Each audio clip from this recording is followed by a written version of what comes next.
My name is Marianne Estevez, and the ICE agent threatened to deport me while I was buying coffee at a Target in Minneapolis. He didn't ask questions first, didn't identify himself professionally, didn't show any badge or credentials. He just grabbed my wrist as I reached for my latte, twisted my arm behind my back hard enough to spill hot coffee down my jacket, and slammed me face first against the Starbucks counter, while other customers screamed. "Don't move," he barked into my ear, his breath hot against my neck. "Immigration and Customs Enforcement. You're being detained." I didn't resist. 19 years in the Air Force taught me that resistance without strategy is just noise. I let him hold my arm at that painful angle. Let him press my cheek against the cold laminate counter. Let him demonstrate his power in front of 40 witnesses holding their phones. "I'm a U.S. citizen," I said quietly, my voice muffled against the counter. "Sure you are." His voice dripped with sarcasm. "They all say that." He yanked me upright, spun me around, and shoved me against the pastry display hard enough that croissants tumbled to the floor. My shoulder hit the glass with a crack that might have been the display or might have been something in my body. Pain shot down my arm, but I kept my face neutral. "Hands behind your back." I complied slowly, deliberately, making no sudden movements while he cuffed me with zip ties that bit into my wrists. The plastic cut circulation immediately. These weren't the padded restraints professionals used. These were the kind you used when you wanted someone to hurt. A Target employee, a young woman in a red vest, approached hesitantly. "Sir, is this necessary?" She was just buying coffee. "Back off. Federal business." He didn't even look at her. But she didn't do anything. I said, "Back off." He shoved me toward the exit, my hands bound behind me, coffee still dripping down my clothes. "You want to obstruct a federal agent? I'll detain you too." The employee backed away, but she kept her phone raised, recording. Good. Let her record every second. What Agent Morrison didn't know, what he couldn't have known, because I was wearing yoga pants and a University of Minnesota hoodie on my day off, was that the woman he just slammed against the coffee counter wasn't some undocumented worker he could terrorize into silence. I was Captain Marianne Estevez, United States Air Force, drone pilot with 3 combat deployments and a distinguished flying cross for actions over Syria that I still couldn't discuss in detail. I'd flown Reaper drones in support of special operations, made life and death targeting decisions, and commanded a flight of 12 pilots at Creech Air Force Base in Nevada. And in exactly 7 minutes, his career would be over. I just had to let him keep digging. He marched me through Target toward the exit, one hand gripping my arm hard enough to leave finger-shaped bruises. Shoppers scattered, pulling children close, some filming, some just staring. An elderly man tried to intercede. "Young man, this seems excessive." "Mind your business, Grandpa." Outside in the parking lot, the Minnesota November cold hit like a slap. I was wearing a hoodie, no jacket, and my hands were bound, so I couldn't even wrap my arms around myself. Morrison shoved me toward a black SUV with tinted windows, no government plates, no official markings. That's when I knew this wasn't just aggressive, it was illegal. ICE enforcement vehicles were marked. Agents showed credentials. This was a fishing expedition, probably not even authorized. And Morrison was banking on me being too scared to know the difference. "Get in the vehicle. I want to see your credentials."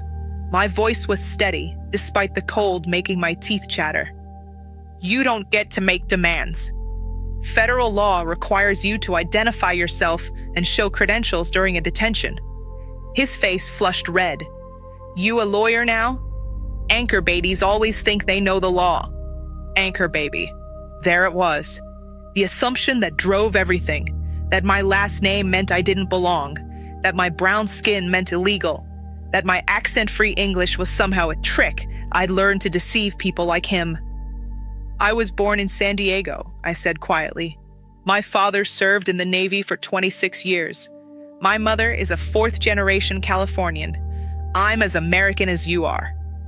Then you'll have no problem showing me documentation. I'll show documentation when you show credentials and articulate probable cause for this detention." He grabbed my face, his fingers digging into my jaw, forcing me to look at him. "Listen to me very carefully.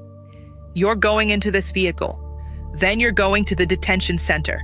And if you keep running your mouth, I'm going to make sure processing takes weeks instead of days. You understand?" I held his gaze without flinching. Somewhere in my peripheral vision, I could see phones recording from multiple angles. The Target employee who'd followed us out, shoppers in the parking lot, someone in a car waiting for the whole thing to escalate further. "Are you threatening me with extended detention as retaliation for asserting my rights?" I asked calmly, my voice carrying in the cold air. "Because that's a federal civil rights violation." His grip on my jaw tightened until I thought my teeth might crack. "You think you're smart? You think knowing a few legal terms makes you somebody? I think assaulting a citizen in a Target parking lot makes you somebody who's going to lose their badge." He shoved my face away hard enough that I stumbled, my bound hands making it impossible to catch myself. I went down on one knee on the frozen asphalt, pain shooting through my kneecap. The Target employee gasped. Someone in the crowd yelled, "This is police brutality." Morrison ignored them all, grabbing my arm and hauling me up. "Last chance. Get in the vehicle or I add resisting arrest to your charges." "What charges? You haven't articulated any crime. Illegal presence, failure to provide documentation, resisting a federal officer." "I haven't resisted anything. I've asked legal questions you're refusing to answer." He pulled out his phone, snapped a photo of my face. "We'll see how smart you are after 48 hours in holding." He turned to the crowd that had gathered. "Anyone else want to interfere with federal law enforcement? No? Then get back to your shopping." But the crowd didn't move. A man in a Vikings jacket stepped forward. "I'm a lawyer. This woman has asked multiple times to see your credentials. You're required by law to provide them. And you're required to shut your mouth before I detain you for obstruction." "On what grounds?" "On the grounds that I'm a federal agent and you're interfering." "Show me your badge." The lawyer's voice was firm. "Right now.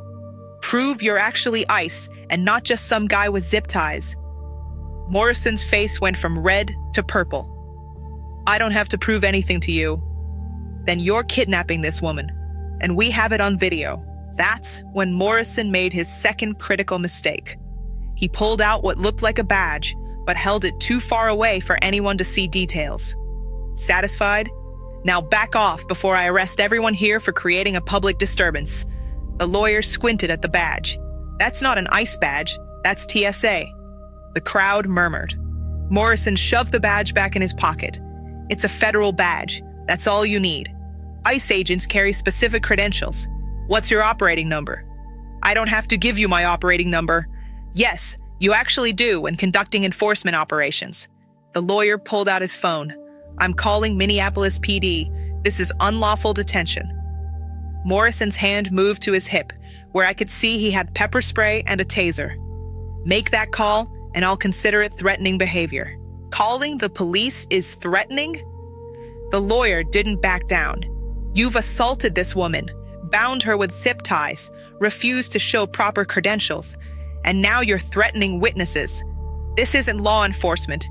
This is assault." Other voices joined in. "Let her go. This is wrong. Someone call the news."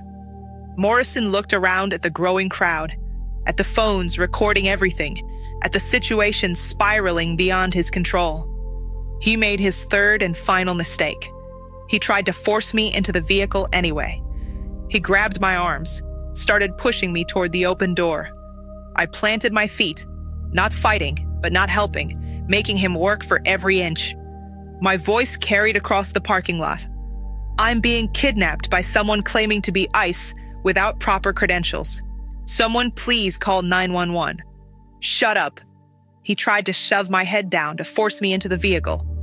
That's when the Minneapolis police cruiser pulled into the lot. Lights flashing. Morrison froze. For the first time since this started, uncertainty crossed his face.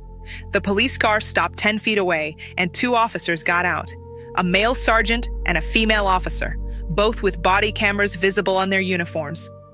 What's going on here? The sergeant's hand rested on his radio. Morrison straightened, tried to sound official. ICE enforcement operation. Everything's under control. Doesn't look under control. The female officer gestured at me, zip-tied and shivering in the cold. What's your name, ma'am? Before I could answer, Morrison cut in. She's being detained for suspected immigration violations. This is federal business. I asked her, not you. The officer looked at me. Ma'am? Captain Marianne Estevez, United States Air Force. The parking lot went silent. Morrison's face drained of all color. The sergeant's eyebrows went up. Captain, yes, sir. I'm stationed at the 1119th Wing Air National Guard, Fargo. I was in Minneapolis visiting family, stopped at Target for coffee, and this man assaulted me without credentials, proper identification, or probable cause. The female officer turned to Morrison. Let me see your ICE credentials. I already showed. Show them again. To me. Official ICE credentials, not TSA. Morrison's hand went to his pocket, but stopped. I don't have to show you anything. Federal agents don't answer to local police. Federal agents conducting lawful operations don't have a problem showing credentials. The sergeant moved closer, and they definitely don't zip-tie Air Force officers in Target parking lots. Credentials, now. Morrison pulled out the badge again. The sergeant took it, examined it, and his expression hardened. This is a TSA badge. Your Transportation Security Administration, not ICE. TSA has no authority to conduct immigration enforcement. You know that, right? The sergeant keyed his radio. I need a supervisor to Target on Highway 55. And someone call Fargo Air National Guard. We have one of their officers in custody. She's not in custody. She's being detained by someone with no authority to detain her. The female officer moved to me, pulled out a knife, cut the zip ties. My hands were purple, circulation cut off. She steadied me as feeling returned in painful tingles. Ma'am, are you injured? Bruised ribs, possible shoulder injury, definitely going to need medical documentation. Morrison tried to get in his vehicle. The sergeant blocked him. You're not going anywhere. That's not even a government vehicle. You used personal transportation for what you claimed was federal enforcement? I was conducting surveillance. Surveillance? The lawyer who'd confronted him earlier spoke up. You grabbed her in the coffee shop. I saw the whole thing. There was no surveillance. You profiled her, assaulted her, and tried to kidnap her. The Target employee stepped forward with her phone. I have video from inside the store. He grabbed her while she was ordering coffee. No warning, no identification, just immediate force. More police arrived, then a supervisor, then someone from the Air National Guard liaison office who took one look at me, zip tie marks on my wrists, coffee-stained clove, shivering in the cold, and his face went from concerned to furious in about 2 seconds. Captain Estevez, what happened? I gave him the summary. Concise, factual, no emotion. Just the timeline of events, from coffee to assault to false detention. As I spoke, I watched Morrison's face cycle through denial, defiance, and finally, dawning horror as he understood exactly how badly he'd screwed up. The liaison officer made one phone call. 10 minutes later, a car arrived with a full colonel from the 119th Wing. She took one look at the scene, and I saw her make the same calculation I had. This wasn't just assault. This was a case that was about to go national. She approached Morrison directly. I'm Colonel Sarah Chen, commander of the 119th Wing. You just assaulted one of my officers. I want every detail of whatever authority you think you had. Morrison tried again. I had reasonable suspicion. Based on what? Her appearance, her name. Her appearance? Colonel Chen's voice could have frozen the air further. Captain Estevez was buying coffee in civilian clothes. What about her appearance suggested criminal activity? Morrison had no answer that wouldn't be an admission of racial profiling. Her name is Marianne Estevez, Shen continued. Marianne, classic American names. Estevez, Spanish surname, like millions of American citizens.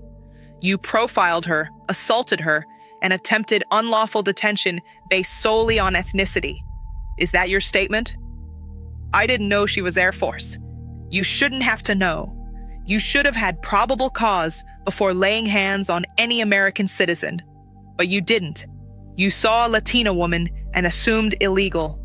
Shen turned to the police supervisor. I want full charges, assault, false imprisonment, civil rights violations, and I want TSA notified that one of their employees is conducting unauthorized immigration enforcement. The supervisor nodded. Already in progress. Ma'am, we'll need Captain Estevez's full statement. I gave it. Every detail, every moment, every word Morrison had said. The target employee provided her video. The lawyer provided his witness account. The shoppers who'd recorded everything sent their footage to police. By the time the sun set, Morrison was in custody, charged with assault and false imprisonment. TSA released a statement, suspending him pending investigation. The Minneapolis Police Department announced a full review of the incident, and the video went viral. TSA agent impersonates ICE, assaults Air Force captain, played on every news channel. The footage was devastating. Morrison grabbing me at the coffee counter, slamming me against the display, refusing to show credentials, threatening the crowd, trying to force me into an unmarked vehicle. The optics destroyed him. Conservative outlets ran it as federal government out of control. Progressive outlets ran it as racial profiling of military officer. Veterans groups demanded accountability. The Air Force released a statement condemning the assault on one of their officers.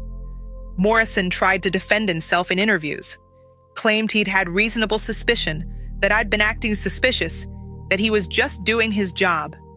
The video showed otherwise, showed me calmly ordering coffee, showed his unprovoked aggression, showed his refusal to follow any legal protocol. He was terminated from TSA within a week, lost his federal pension, faced criminal charges that would take months to resolve. His life imploded because he'd made assumptions based on a last name and skin color. I testified before a congressional committee 3 weeks later, sat in my dress uniform with my ribbons visible, and told representatives what it felt like to be slammed against a counter while buying coffee, because my name didn't sound American enough to a federal employee who decided to play immigration agent. Morrison wasn't ICE, I testified. He was TSA. He had no authority, no training, no legal basis for anything he did.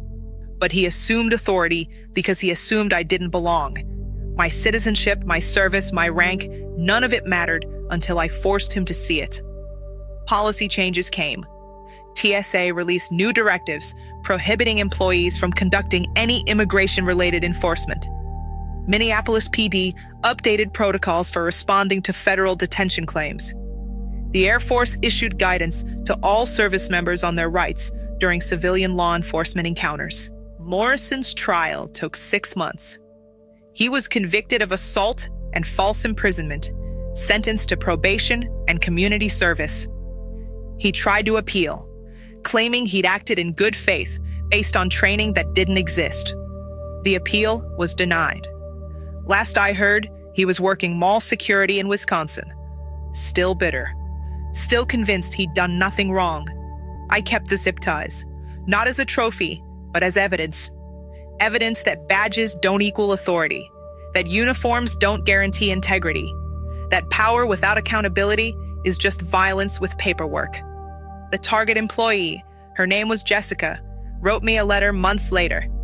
She'd been accepted to law school, planned to specialize in civil rights.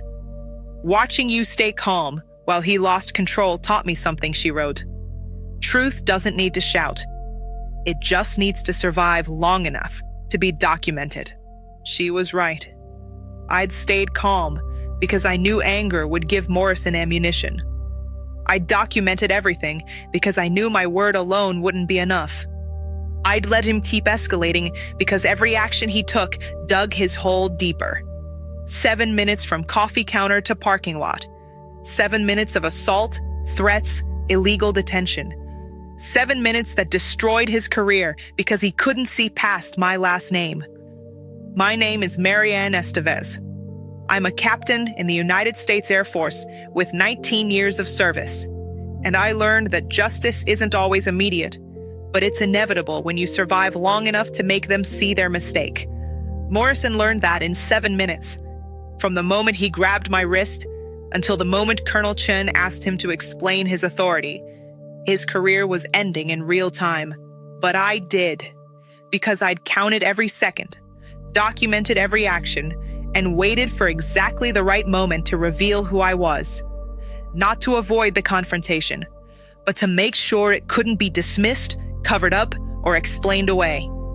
They'll always make assumptions about names and faces. They'll always think power justifies action. They'll always believe compliance is mandatory regardless of legality. Right up until 7 minutes later, when their career ends, and they finally understand what they refused to see from the start. That I belong here, that my uniform matters, that my service counts, and that threatening me with deportation while I'm buying coffee is the fastest way to lose everything you thought made you untouchable. 7 minutes. That's all it took. And I made sure every second counted.